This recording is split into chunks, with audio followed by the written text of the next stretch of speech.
on at 9 o'clock. It's now 8:35 right there. So we'll have our prayer circle where Teller and I join hands. They're different people. I don't think they've ever pretended to be anything but different people. Penn talks a lot. This is kind of like some guys do Zen and clear their throat and stuff. I just shave an electric razor. Teller doesn't talk at all. It's the big guy, little guy. You got one guy who won't shut up. Yeah, you better back up. Who's huge and has a tremendous mouth and head. So, you say man came from monkey. And you have another guy who's small and says nothing. If I were to tell someone who'd never seen them what they were like, it might be difficult. Each of them has a striking personality, but it's like Hepburn and Tracy, it certainly works. Hello, Las Vegas! We are Penn and Teller! They're about as different in style as they are in their appearance, but they've been working side by side for more than 25 years.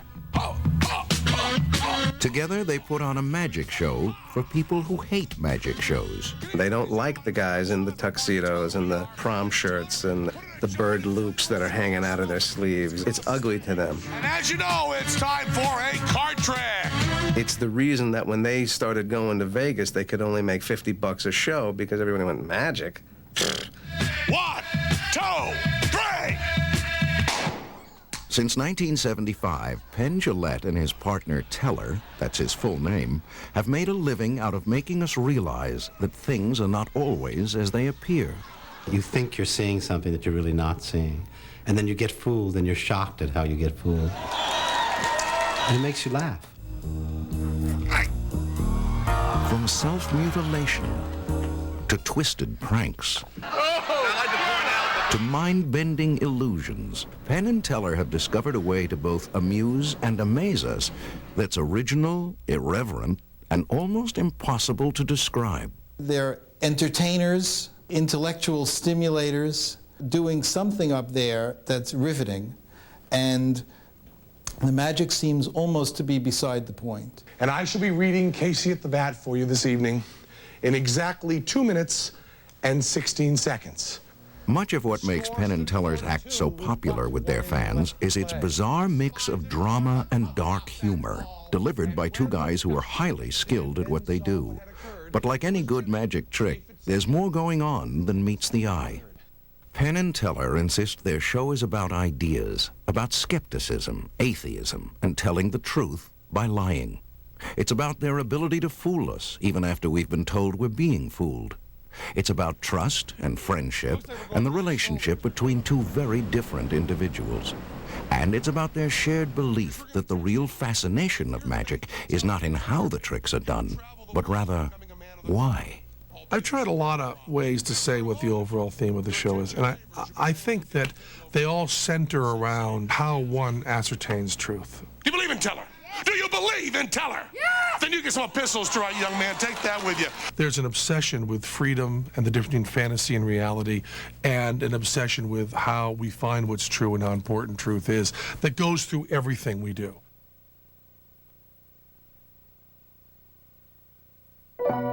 Say the word magic, and for a lot of people, this is what they imagine. It's a stereotype that's lasted for more than a century, and one that Penn and Teller set out to destroy. It's almost the precise opposite of what we know as the traditional magic act, which is done with great majesty, almost as if you're just awing the audience. They couldn't possibly understand what you're doing, and almost as if it's magic. And Penn and Teller come out and say, this is not magic. This is just a bunch of tricks. And furthermore, they're not that important. Their contempt for magicians who claim to have magical powers has earned them the title the Bad Boys of Magic and a reputation for exposing some of the profession's most time-honored secrets. But I think any magician in the world would agree with me in a second that you never, ever do the cups and balls with clear plastic cups. They did the cup and ball routine with clear plastic cups. And at first I went, oh, this is wrong. This is just wrong. You know, they're showing you how to do it. We take the first ball, pretend to place it in our hand, having already snuck it underneath the first cup. We take the second ball, simultaneously secreting it beneath the cup, pretend to place it in our hand, and show it. And then I watched it, and I actually taped it, and I played it back, and I went, they're not showing you how to do it. And reveal it. You couldn't do it, even if you did it frame by frame. You couldn't do it the way they were doing it. They're showing you the beauty behind it, but they're not showing you how to do it. With these three balls that come over here, and this is not juggling, what this is called is misdirection. For looking over here, Teller seeks the final ball under. There's one more on either side, and of course, the russet potato for our finish. That's the captain ball. Penn and Teller's attempts to demystify magic led some of their colleagues to criticize them for breaking the magician's code of secrecy. But others saw through the duo's deception. Magicians were getting really bent out of shape without ever seeing what they did. They just heard the hype, the bad boys of magic. They were exposing magic. In fact, they invented their own tricks to expose, and most of them are kind of fun to watch. If you've ever seen them do that box expose where they cut up Teller in pieces and move them all over the stage, when you see it, it's hysterical, and it doesn't hurt anything in magic, you know. Okay, so I'd like you to actually take the deck yourself. Would you do that? We would do a show where I would show how you palm a card off the top. I would demonstrate it to the entire audience. And 4 bits later, I used that exact move. I mean, there's the whole argument. Magicians would say he's giving away the tricks. If he can do the trick, you know, 10 minutes later, 4 bits later, with the same move exactly and not get caught, how much have you really given away? You see, these guys are saying it isn't really a secret. I mean, it's just skill. I mean, it's the same as learning to juggle, and you learn how to do it, and then you do it. Few topics are off limits in a Penn and Teller show. Not only are they not afraid to speak their mind, they insist on it, even at the risk of offending their audience. So we're moving out of the field of magic into the field of religion. It's a lateral move that utilizes many of the same skills. I remember thinking that too. My God, he is at least going to offend 1/4 of the audience. And how nice, he doesn't care. They believe in messages, and they believe they should be giving a statement other than just doing a trick because they have the opportunity to. It's one of the things we're supposed to do in this show, you know? We're supposed to show you miracles that, like all miracles, are totally fake. I mean, we're saying stuff. You can come out of our show and argue with us. I don't know how many other shows have that. You come out and go, you know, I don't think that's true. I mean, what do you mean that it's okay for people to have guns? And how can you say that freedom means freedom to burn the flag? And what do you mean taking the Lord's name in vain? And I think that's nothing but good. Respecting the intelligence of the audience is one of the most important ways Penn and Teller try to distance themselves from other magicians. In one of their now classic bits, they mock the whole idea of death-defying illusions by staging one of their own. And he has sworn on his honor as a gentleman that he will not relinquish this key to these supremely skilled hands find the card selected by Chris.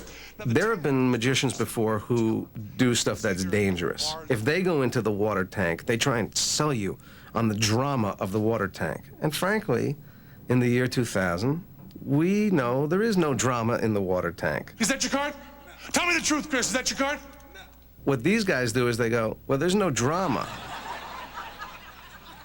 But we're going to make it seem incredibly real. That's really not your card? And morbidly funny. Teller, I'm not going to find the card, man. Give me the key. It's a hey, Rube, brother. Give me the key. Teller, give me the goddamn key. What? Okay, he's right. We made a promise. We're going to stick to it. So you do have this underlying sense of drama. What are we at? 636. 636? Yeah, screw it, Chris. He's brain dead. You also have an act that is incredibly funny, but it's not the pandering funny. It's an in-your-face, almost punk, aggressive sense of humor and sense of the dark. But finally, a man's come along who is willing to die for a principle he believed in, albeit an insignificant card trick. The big thing on the water tank was leaving Teller dead. The idea of taking really unimportant things and elevating them to life and death, or better way to say that, I think, is to ignore the life and death. I mean, the more you hammer away that we're just doing a card trick, the funnier it is that Teller's drowning. I mean, that's, to me, sort of sums up the attitude where he's saying to the audience, this is really scary, but look, it's just a cheap card trick. Ladies and gentlemen, my ex-partner, Teller. And is that your card, Chris? Six of spades. Is your card right there? And it's sort of an anti-magic idea of magic. The key to their success is that they do something nobody else does.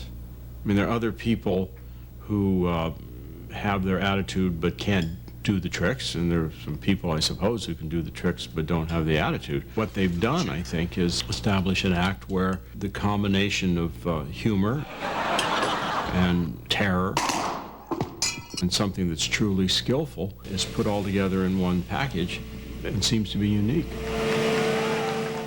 And when we return, We didn't know any better. We thought every kid did this. But they don't, apparently. To see what easily qualifies as the weirdest magic act we've ever had on the show. before they were Penn and Teller, they were known as the Asparagus Valley Cultural Society, a three-man group that included a young musicologist named Weir Crissomer. The act was considered a little raw, but between the cheap laughs and the ridiculous routines, there was no mistaking the satirical tone that would eventually become Penn and Teller's trademark. They were just kind of different. They had an edge to them, and they did things kind of, you might say, backwards. There are people who were, even as teenagers, very good at something. In Teller's case, it was magic, and in Penn's case, it was juggling.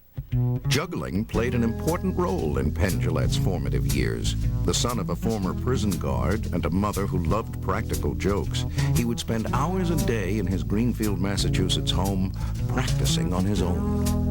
I love juggling, and still my closest friends will talk about this certain kind of calm and kind of understanding of the world that comes to me when I juggle. I mean, there's just something about it. It's what I really love to do. In high school, the 6'6" Penn became known for being loud and over the top, but his outrageousness appeared to mask rather traditional values. He seems like the kind of guy who would be doing lots of drugs or, drinking or something, and that kind of personality. And of course, he was completely the opposite. I've never had a sip of alcohol or any drug in my life, but I had the hair and I had the sunglasses and I had the contempt, and that was enough. In 1974, Penn enrolled in clown college, but he soon discovered he wasn't very good at physical comedy. He turned to street performing instead and found it both satisfying and profitable. I was so successful in passing the hat that I remember going to an accountant and saying, how do I declare this to pay taxes on this? And he said, if you go and say you made this much money street performing, you'll be busted as a drug dealer instantly. I mean, there's no way you can do this. Just keep it. Teller's interest in magic got its start when he was 5. The only child of 2 artists, he spent much of his early childhood in Center City, Philadelphia, alone in his room, perfecting his magic skills.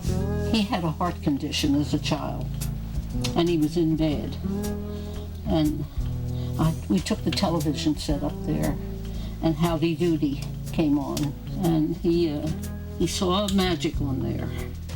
So I thought, well, that's wonderful. That'll occupy him. He's not allowed out of bed. So we sent for a magic set. By the time he was 12, the quiet, shy young man was performing magic for kids in the neighborhood. Now, this is a child doing this, and we didn't know any better. We thought every kid did this. But they don't, apparently. Some people are scientists, they do magic. He used to drive us crazy, I'll tell you that. He'd take these handkerchiefs, the magic handkerchiefs, and go like this all the time right in front of her face, enough to drive you bats. Then he got a whole magician's cape and everything, a red cape and a hat and all that stuff. And he thought he was a real magician when he was a little kid. After graduating from Amherst College in 1969, Teller went on to teach Latin for 6 years, although he continued to perform magic on the side. That's when he was introduced to Penn, who was so impressed by his talent and ideas that he encouraged Teller to abandon his career and perform with him. And I said, let's go do this show. And he said, well, okay, we'll do it over the summer, and then I'll be back in September. And I said, well, no, I was thinking for real. And it was something rather slightly dramatic for that time, like saying, you know, I thought you were a performer and not a teacher, and hanging up the phone, and him calling back a while later. And he never did quit teaching to work with me. He took a 1-year leave of absence. And I don't know, I guess at some point you told them that you weren't coming back, but the last I heard, it was a 1-year leave of absence. By the end of 1975, Penn Teller and their mutual friend, Weir Crissamer, had created the Asparagus Valley Cultural Society, an odd combination of magic, juggling, and music that showcased their respective talents. The show played off and on for almost 6 years, first in Philadelphia, then San Francisco, before the three of them decided to quit. Weir was very happy in coming in and doing the show 8 times a week and going home and having a life and, you know, being comfortable with that. And Penn and Teller wanted to do something different. They wanted to try other things. They had, you know, other ideas. Penn and Teller chose to stick together and were eventually invited to take their two-man show to New York. But the decision was not made easily. I would have heated, long telephone conversations with them discussing the details of the contract. We wouldn't unload the truck. That was a huge thing we had there. They were fiercely protective of their own work. We would not perform if there were fewer than 8 people in the audience, no matter what. They were also concerned about their deal and about money. The contract for failure was stunning. It was perfect. It was so well negotiated you couldn't believe it. It did not ever consider success. Beyond anyone's expectations, the show became an off-Broadway smash, and Penn and Teller were to become household names. First, I'd like to say that my partner Teller is the best card magician in the world. They began appearing regularly on shows such as Saturday Night Live, where on one occasion they seemed to defy the laws of gravity. And that is, ladies and gentlemen, the rising card. Go ahead, Teller. Boom. We went out there completely unprepared. We couldn't do really any of the tricks. The muffin throw was hitting half the time. We didn't really have a script because we kept changing the tricks. It's still edible. And we went out there and just mostly were winging it and just got incredibly lucky. Watch what she can do right here. Still with the same rainbow patterns. She floats right in the air. And watch this last thing with a hook. No threads, no wires. It wasn't until the end of the bit that television viewers were let in on the secret the studio audience already knew. Penn and Teller had been performing upside down. It was a very, very strong idea, but I am so convinced that if I had that idea alone and didn't have Teller, no one would have gotten the idea. It took Teller, I mean, I had to explain it to Teller 2 or 3 times before he got it, and there was no way I would have ever been able to present that to an audience. Isn't that the way you remember it? Not really, you know, but The guys tried to top themselves in this legendary appearance on David Letterman's show when they auditioned a new number, but kept the best part for last. What'd you think of the style? Teller's got a pencil here. Well, you know, I don't know that much about the style of magicians, but I just, you know, the word lame comes to mind.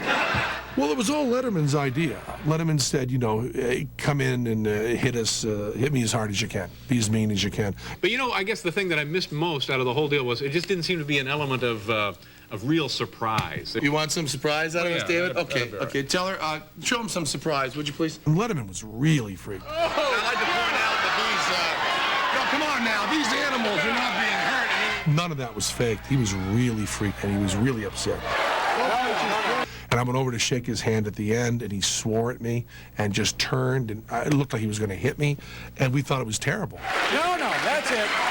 And then the next day, somebody from his office called and said that he thought it was the best bit that had ever been done in his show. We were welcome back anytime. He just wanted to give you a little surprise. By 1985, Penn and Teller believed they had achieved the ultimate success.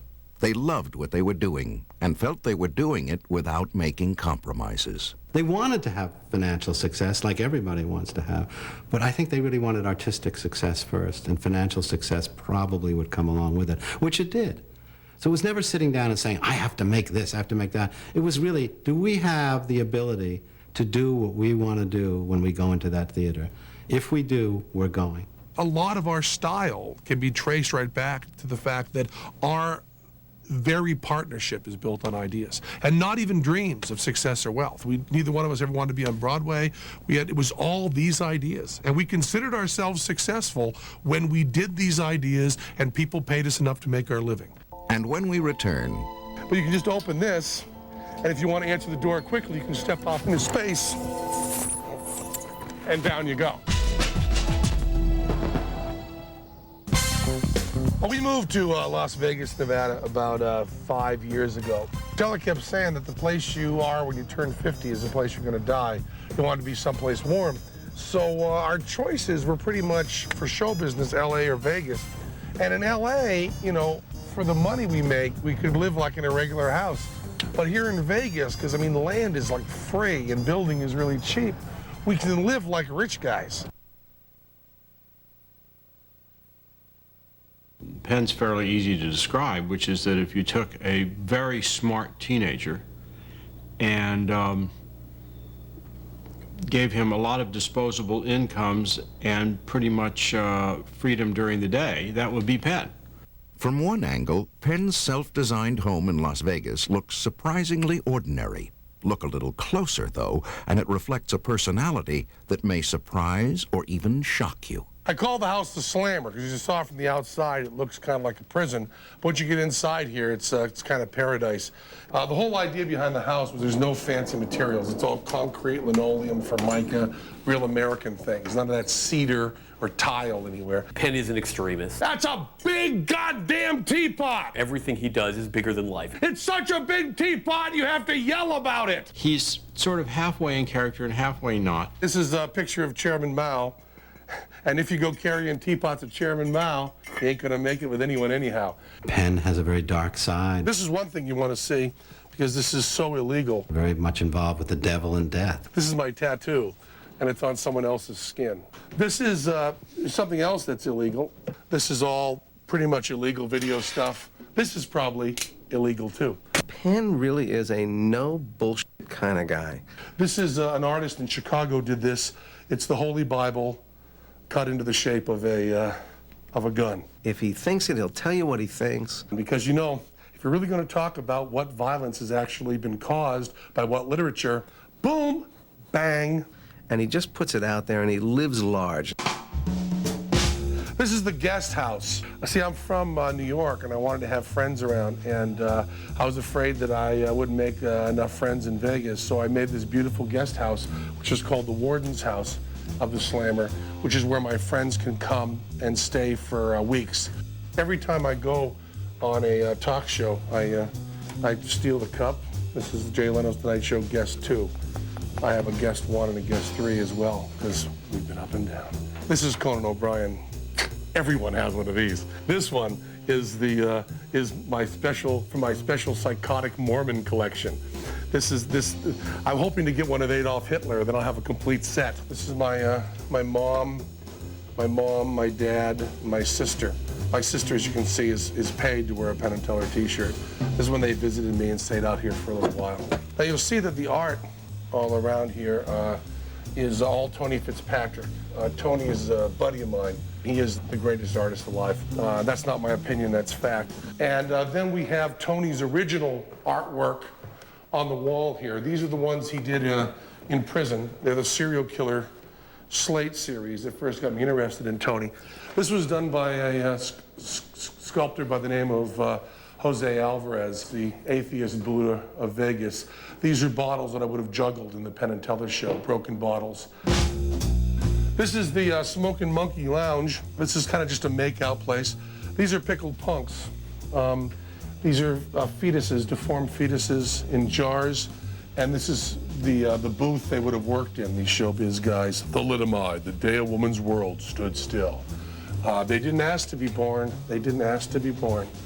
This is a real package from Saudi Arabia, S&Ms. I bought a lot of packs of these, let me tell you that.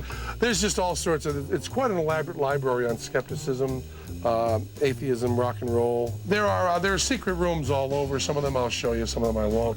This is a real simple one. This is a trapdoor that goes into all the computer rooms. Liza Minnelli's panties, behind you. We had the same dressing room at Bally's Hotel and Casino, and she left her panties in my dressing room, and I thought, well, got to put those up somewhere. This is my upright bass guitar. I've been playing electric bass for about 25 years, but I've just started on this bad boy. Look at this thing, man. Oh, the best band there ever was, Velvet Underground, okay? This is unpeeled banana cover by Warhol with the picture of Lou on the back, full thing, and it's sealed. It is sealed.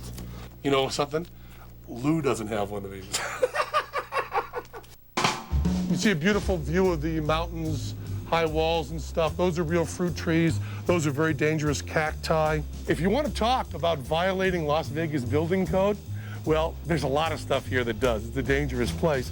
But you can just open this, and if you want to answer the door quickly, you can step off into space, and down you go. This is my office. Guests are not welcome to my office. This is where I spend most of my time. As you can see, a big old computer monitor. That's where I get my email. Picture of a smoking monkey. Nothing funnier than a smoking monkey. Picture of me with various women naked. This is great. This is my mom and dad. Now, this was taken in the 70s in the backyard of my house in California. I was very, very close to my mom and dad. My mom and I were, as far as I know, the two closest people that have ever lived. I loved her dearly. Don't insult me by asking me if this is a real skeleton. Of course it's a real skeleton. And the great thing is when you buy skeletons, you call up a medical supply house, and it's like they counsel you like you're getting an abortion. They say, do you understand that this is a real skeleton that you'll be having in your home? And some of your friends will maybe be uncomfortable with that. And I said, they're my friends, f them. Here I have in my office a urinal and a sink. I don't know why you need both. My mom would be so mad at me for doing this, but I'm going to do it anyway because it's just it's so cute. This is my mom, me, my mom, and a monkey. My mom came to our show, and we got a monkey, and she's making the monkey face. And man, boy, I miss my mom so much every second. Because I called her at least 2 or 3 times every day. This is one of my most prized possessions. This is the OED. The Oxford English Dictionary. You usually see the ones that are microscopic, but this one you can actually look up something and you can really understand the English language. It's considered to be the best dictionary done in any language ever. Now see, this is my bedroom. This is where I live. Most of the windows in the house are hidden behind pictures. So you can glance out like that. It's all leopard skin because, boy, you know, women dig that. This is kind of a sex dungeon, and this is supposed to be covered with a mirror, but it's not really done yet. And this has all sorts of equipment in here for sexual purposes, and nice walls, and soundproof. And this is a sex swing that you can ride in and have sex. And this is one of the creepiest things you'll ever see. This is an electric chair. It's a real electric chair from Sing Sing in the 20s. I want to make it very clear I'm very against capital punishment, but at least you know now that this electric chair won't kill anyone else now, will it? This is my my home theater, which has a whole remote control thing, and it's a beautiful big, like you really watch a movie in here. This is all acoustic with a vaulted ceiling. You notice the sound is perfect, flat. And then perhaps the coolest thing, I can run this from anywhere, but if I just hit this button here, the screen goes up, and you have my band set up. There's guitars on the wall, there's a drum set, keyboard, mics, mic stand, music, and the PA is right here and goes into the room, and that's my house. That's the Slammer. Now, you run along. And when we return, Teller learned that he could control a crowd and command their attention by completely being silent. The most intricate part of magic and the background that you have to have in magic is sleight of hand. Teller's a marvelous sleight of hand performer, and he's a minimalist. You know, all great sleight of hand performers are. You don't see anything. It should look like real magic, and he's that type of magician.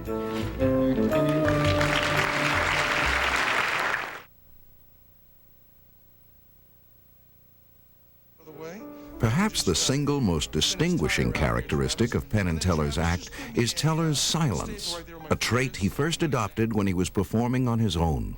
Teller learned that he could control a crowd and command their attention by completely being silent, because you can't heckle a person who won't answer back. When he tells the story, it's always, I shut up and do these macabre things, and people shut up and paid attention. I think they were still screaming at him, but there's a different memory there.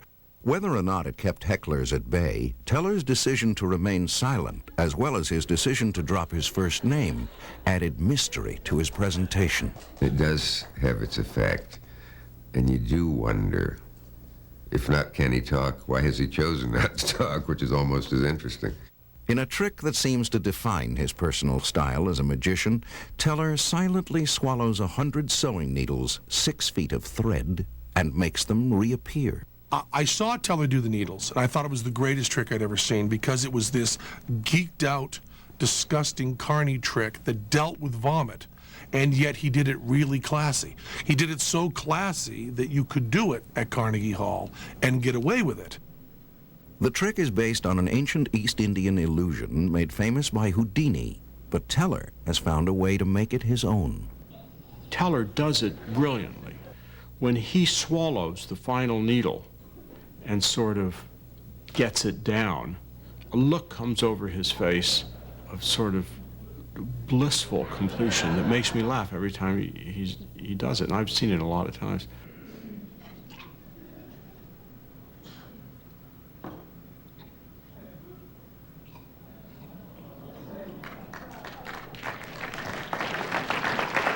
He is an enormously skilled magician, an enormously creative magician, even though he doesn't do things with great flourishes.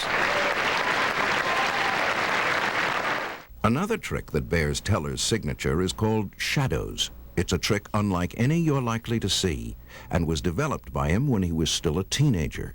He was sitting in his room in candlelight. He was a rather melodramatic teenager, and he had some blocks from his childhood, and they were casting a shadow on the wall, and he pushed the blocks and you could see the shadow move, and then it said, what a great effect. Shadows is probably the best bit in our show. It's a perfect example of a trick that you have the image you want. And the image doesn't have to be a rose falling apart from the shadow, but something falling apart, the shadow being more important than that.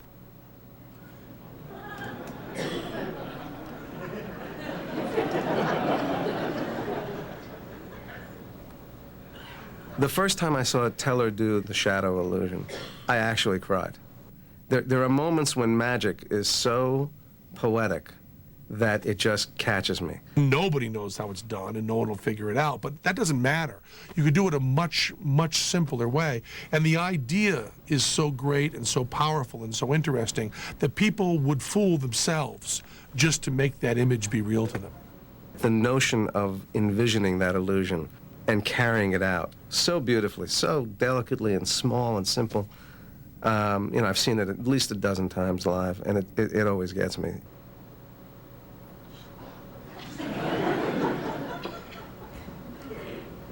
It was beautiful. It was a magnificent, simplistic-looking piece that suddenly something happened that you didn't expect.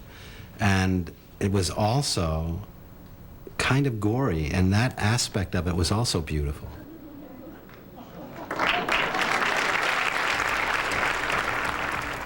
When he's not performing, Teller takes refuge in his self-styled home, a virtual playground of sorts that reflects his passion for art, his fascination with magic's past, and, as you're about to see, his whimsical sense of humor.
when we return, I probably do a little more to make it funny, and Teller probably does a little more to make it amazing.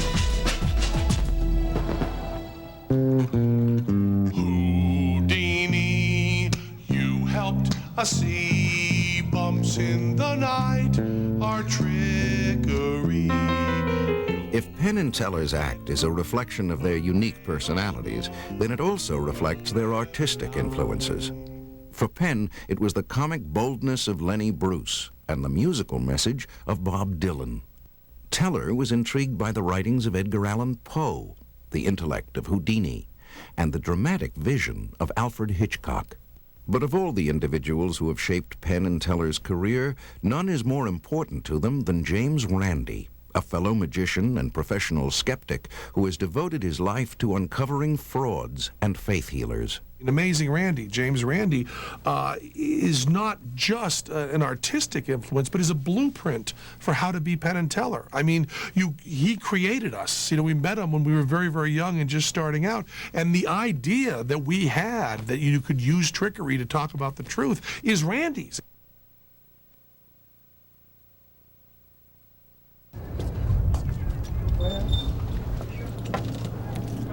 This is the place where Penn and Teller's ideas become reality. It's a warehouse of sorts, filled with various parts from their past tricks, and the tools and supplies to build new ones. One of the things we try to do is to start with an idea, and then we push it and shove it and make it work, you know. And then this, every time up. Today, the guys are working on the mechanics of an illusion that will involve burning the American flag. Can you tell us how to do this? Hold the triangle starting at the striped end.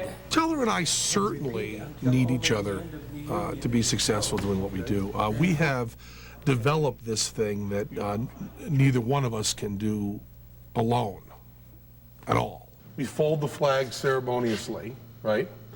And I talk a little bit about the Constitution and the ability for free speech and to burn the flag. I probably do a little more to make it funny, and Teller probably does a little more to make it amazing. That's just as good, but it also discolors it just so much.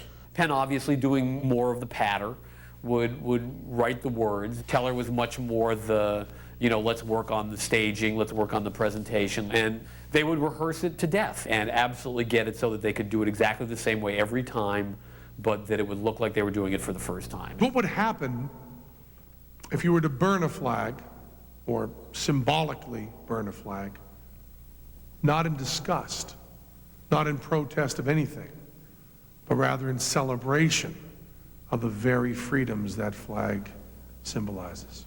If you really listen to Penn, he has a lot to say, and it's often a message, Dylan's message, or a political message, or a social message, or an outrageous message that's really trying to get you to move more to the center and how you're thinking. No matter what happens to the flag, in some sense, it's always protected by the Bill of Rights.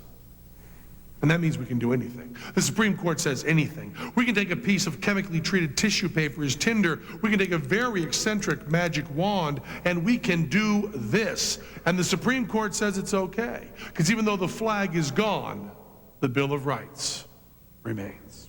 There are people that come to our show that are Christian and Jew and Muslim and Buddhist, and they come to our show and they like our show, which is a show done by two atheists that has blasphemy, atheism as a component. And that's because that's one of the things that happens in art, is you're trying to see someone else's point of view. Spreading the gospel of Penn and Teller has been a mission for them ever since they took their show on the road in the early 1980s. But there were some who questioned whether their literate style and ironic tone would play well across the country. The whole idea that New York and San Francisco and LA are smarter than the rest of the country is just insane. You know, you get these Hollywood guys that can't even construct a sentence, as far as you know, have not read a book in their lives, talking about, you know, there'll actually be this incredible rudeness, you know, well, we got to play to those idiots in Topeka. And you kind of go, well, do you mean the idiots in Topeka who can, like, program a machine code and do surgery and fix cars, and you can do, nothing? Over the course of their remarkable career, Penn and Teller have written a number of books together, produced a few home videos, and appeared in their own feature film, Penn and Teller Get Killed. They recently had their own television series, too, an old-fashioned variety show called Sin City Spectacular that's no longer on the air. And when they're not performing in Las Vegas, they're on the road, performing more than 100 days a year.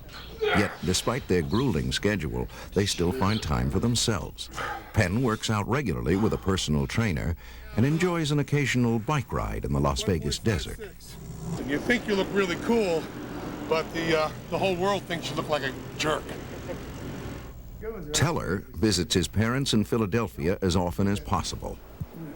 On this day, he convinced his father to help him with a painting. See how fussy he is? He's so darn fussy. Everything has to be perfect. Right up to the line. It's a still life of flowers and brains. And he's recently completed a book of his father's cartoons entitled, When I'm Dead, All This Will Be Yours. It's a portrait of his father's early work as an artist. Thank you. How you doing? Penn and Teller's years of success and visibility have not distanced them from the public. In perhaps their most literal attempt to break down the barrier between magicians and their audience, they end every performance by mingling with their fans. Teller's over there with a bigger crowd around him. Everybody talks about how accessible we are, that we're online, you know, you can write us email and you can talk to us after the show, we'll hang out, we'll go to Denny's with you if you're paying, you know. And that's not really because there's this huge openness in our heart. It's because we've got the right level of fame. We have the level of fame where all it means is the world is a little friendlier and people are more polite. That's all it means. All right. Thank you. It's being this level of interesting instead of this level of interesting. After more than 25 years of making us gasp, cringe, and question our perceptions, Penn and Teller still revel in their ability to fool us and to move us. If I go to a show, I like to learn a vocabulary thing, I like to learn a history thing, and I like to learn, most important, something from the heart of another human being. I like there to be some communication.